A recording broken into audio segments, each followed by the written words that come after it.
Señora Gobernadora General, señor Primer Ministro, Madame la gouverneure générale, Monsieur le Premier ministre, de Massaxis y de esta chers tierra peuples canadiense, autochtones de Massouassis queridos et de cette terre hermanos y hermanas, canadienne, chers frères et chères esperaba que sœurs, llegara este momento para estar j'attendais entre ce moment ustedes. pour être parmi vous. Desde aquí, C'est desde este d'ici, lugar tristemente evocativo, de ce lieu tristement quisiera évocateur, comenzar lo que deseo en mi interior, que je voudrais entamer una ce qui peregrinación, habite mon âme, una peregrinación un pèlerinage pénitentiel. Llego hasta sus tierras nativas para decirles Je viens sur vos terres natales personalmente que pour vous estoy dire dolido, personnellement para combien implorar je a suis Dios el affligé, perdón, pour implorer la de sanación Dieu pardon, y la reconciliación, guérison et para réconciliation, manifestarles mi cercanía, pour vous manifester ma para rezar proximité, con ustedes y prier por avec ustedes. vous et pour vous. Recuerdo los encuentros que tuvimos en Roma. Je me souviens des 4 meses. rencontres que j'ai eues à En Rome ese momento il y a me 4 entregaron en mois. prenda 2 pares de On m'avait mocasines, remis 2 paires de signo del mocassins en sufrimiento gage, padecido por los niños signe indígenas, de la souffrance endurée par les enfants de los que autochtones, lamentablemente no surtout volvieron más a par ceux casa qui desde malheureusement las escuelas ne residenciales. revinrent jamais des écoles Me résidentielles pidieron que à la devolviera maison. los mocasines cuando llegara a Il Canadá. m'avait été demandé de rendre les mocassins une Y lo fois haré al arrivé terminar au estas Canada. palabras. Je les ai Quisiera apportés inspirarme precisamente et je le en ferai este à la signo fin de ce discours, que en los meses pour pasados lequel je me voudrais avivó en mí justement el dolor, m'inspirer la de ce symbole indignación y la qui a vergüenza. ravivé en moi la douleur, El recuerdo de esos l'indignation niños provoca et la aflicción honte y durant ces exhorta a derniers actuar mois.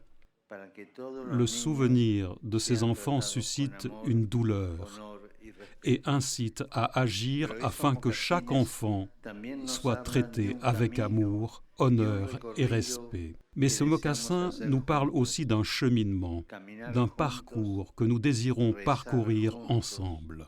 trabajar Marcher ensemble, juntos, prier para que los ensemble, sufrimientos travailler del pasado ensemble, dejen el lugar pour que a les un souffrances futuro du de passé cèdent la justicia, place à un de avenir de sanación y justice, de de reconciliación. guérison et de réconciliation. Y este es el motivo C'est por el que pourquoi la etapa première de mi étape peregrinación de mon entre pèlerinage parmi ustedes se vous lleva a cabo en esta región se que déroule ha visto dans cette région desde qui tiempos voit inmemoriales depuis des temps la immémoriaux presencia de los pueblos la présence indígenas. des peuples autochtones. Es un territorio que nos habla, C'est un que nos territoire permite qui nous hacer parle, memoria. qui nous permet de faire Hacer mémoire. memoria, hermanos y hermanas. Ustedes han vivido en esta tierra durante miles de años Faire con mémoire. estilos de vida Frères et sœurs, vous avez vécu sur cette terre depuis des milliers d'années, selon des modes de vie respectueux de la terre elle-même, hérités des générations passées et conservés pour les générations futures. Vous l'avez traité comme un don du Créateur à partager avec les autres et à aimer en harmonie avec tout ce qui existe, dans une relation mutuelle de vie entre tous les êtres vivants. Vous avez ainsi appris à nourrir un sens de famille et de communauté, et vous avez développé des liens solides entre les générations, en honorant les personnes âgées et en prenant soin des plus petits. Que de bonnes coutumes et d'enseignements centrés sur l'attention aux autres et sur l'amour de la vérité, sur le courage et le respect, l'humilité et l'honnêteté, sur la sagesse de la vie. Mais si tels ont été les premiers pas accomplis sur ces territoires, la mémoire nous ramène tristement au suivant. L'endroit où nous sommes maintenant fait résonner en moi un cri de douleur, un cri étouffé qui m'a accompagné ces derniers mois. Je repense aux drames subis par tant d'entre vous, par vos familles, par vos communautés, à ce que vous m'avez raconté sur les souffrances endurées dans les écoles résidentielles. Ce sont des traumatismes qui, d'une certaine manière, ressurgissent chaque fois qu'ils sont rappelés. Et je me rends compte que même notre rencontre d'aujourd'hui peut réveiller des souvenirs et des blessures et que beaucoup d'entre nous peuvent se trouver en difficulté au moment où je parle.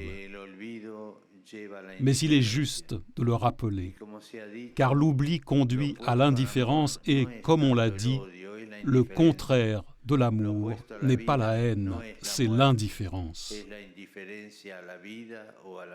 Le contraire de la vie n'est pas la mort, mais l'indifférence à la vie ou à la mort. Nous souvenir des expériences dévastatrices qui se sont déroulées dans les écoles résidentielles nous frappe, nous indigne et nous fait mal, mais cela est nécessaire. Il est nécessaire de rappeler à quel point les politiques d'assimilation et d'affranchissement, comprenant également le système des écoles résidentielles, ont été dévastatrices pour les habitants de ces terres. Lorsque les colons européens y sont arrivés pour la première fois, il y avait cette grande opportunité de développer une rencontre fructueuse entre les cultures, les traditions et la spiritualité. Mais dans une large mesure, cela ne s'est pas produit. Et vos récits me reviennent à l'esprit, comment les politiques d'assimilation ont fini par marginaliser systématiquement les peuples autochtones. De même, comment, à travers le système des écoles résidentielles, vos langues et vos cultures ont été dénigrées et supprimées, et comment les enfants ont subi des abus physiques et verbaux, psychologiques et spirituels, comment ils ont été éloignés de chez eux quand ils étaient petits, et combien cela a marqué de manière indélébile la relation entre parents et enfants, grands-parents et petits-enfants. Je vous remercie de m'avoir fait entrer au cœur de tout cela, d'avoir extrait les lourds fardeaux que vous portez en vous, d'avoir partagé avec moi ce souvenir poignant. Aujourd'hui, je suis ici, sur une terre qui porte, conjointement à une mémoire ancestrale, les cicatrices de blessures encore ouvertes. Je suis ici parce que la première étape de ce pèlerinage pénitentiel au milieu de vous est celle de renouveler la demande de pardon et de vous dire de tout mon cœur que je suis profondément affligé. Je demande pardon pour la manière dont, malheureusement, de nombreux chrétiens ont soutenu la mentalité colonisatrice des puissances qui ont opprimé les peuples autochtones. Je suis affligé.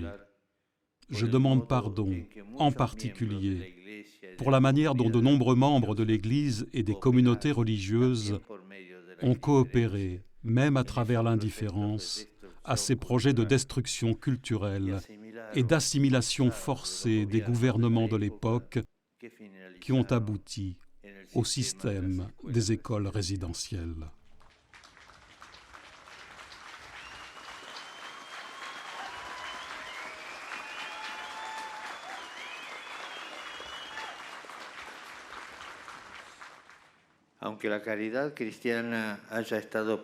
Bien que la charité chrétienne ait été présente et qu'il y ait eu de nombreux cas exemplaires de dévouement envers les enfants, les conséquences générales des politiques liées aux écoles résidentielles ont été catastrophiques. Ce que la foi chrétienne nous dit, c'est qu'il s'agissait d'une erreur dévastatrice, incompatible avec l'évangile de Jésus-Christ. Il est douloureux de savoir que ce socle solide de valeurs, de langue et de culture qui a donné à vos peuples un authentique sens d'identité, il est douloureux de savoir qu'il a été érodé et que vous continuez à en subir les conséquences. Face à ce mal qui indigne, l'Église s'agenouille devant Dieu et implore le pardon des péchés de ses enfants. Je voudrais le répéter avec honte et clarté. Je demande humblement pardon pour le mal commis par de nombreux chrétiens contre les peuples autochtones.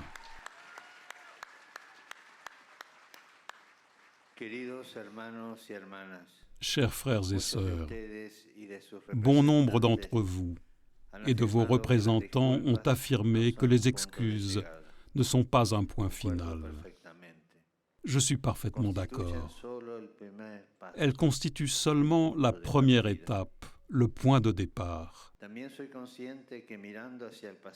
J'ai moi aussi conscience que, considérant le passé et ce que l'on peut faire pour demander pardon et réparation du dommage causé, ne sera jamais suffisant, et que, considérant l'avenir, rien ne doit être négligé pour promouvoir une culture capable non seulement de faire en sorte que de telles situations ne se reproduisent pas, mais encore que celles-ci ne puissent trouver de terrain propice pour être dissimulées et perpétuées. Une partie importante de ce processus consiste à mener une sérieuse recherche sur la vérité du passé et à aider les survivants des écoles résidentielles à entreprendre des chemins de guérison pour les traumatismes subis. Je prie et j'espère que les chrétiens et la société de cette terre grandiront dans leur capacité à accueillir et à respecter l'identité et l'expérience des peuples autochtones. J'espère que des moyens concrets seront trouvés pour les connaître et les apprécier, en apprenant à avancer tous ensemble. Pour ma part, je continuerai à encourager l'engagement de tous les catholiques à l'égard des peuples autochtones. Je l'ai fait à d'autres occasions et en divers lieux, par des rencontres, des appels et même une exhortation apostolique. Je sais que tout cela demande du temps et de la patience. Ce sont des processus qui doivent gagner nos cœurs. Ma présence ici et l'engagement des évêques canadiens témoignent de la volonté d'avancer sur cette voie. Chers amis, ce pèlerinage s'étend sur quelques jours et touchera des lieux distants les uns des autres. Toutefois, il ne me permettra pas de donner suite à de nombreuses invitations, ni de visiter des centres tels que Kamloops, Winnipeg, divers sites en Saskatchewan, au Yukon et dans les territoires du Nord-Ouest. Même si ce n'est pas possible, sachez que vous êtes tous dans mes pensées et mes prières. Sachez que je connais les souffrances, les traumatismes et les défis des peuples autochtones dans toutes les régions de ce pays. Mes paroles, prononcées tout au long de ce voyage pénitentiel, s'adressent à toutes les communautés et à tous les autochtones que j'embrasse de tout cœur. Pour cette première étape, j'ai voulu faire place à la mémoire. Aujourd'hui, je suis ici pour me souvenir du passé, pleurer avec vous, regarder la terre en silence et prier sur les tombes. Laissons le silence nous aider tous à intérioriser la douleur. Le silence et la prière. Face au mal, prions le Seigneur du bien. Et face à la mort, prions le Dieu de la vie. Le Seigneur Jésus-Christ a fait d'un tombeau un passe de l'espérance devant lequel tous les rêves s'étaient évanouis et où il n'était resté que pleurs, douleurs et résignation. Il a fait d'un tombeau le lieu de la renaissance, de la résurrection, d'où est partie une histoire de vie nouvelle et de réconciliation universelle. Nos efforts ne suffisent pas pour guérir et réconcilier. Nous avons besoin de sa grâce.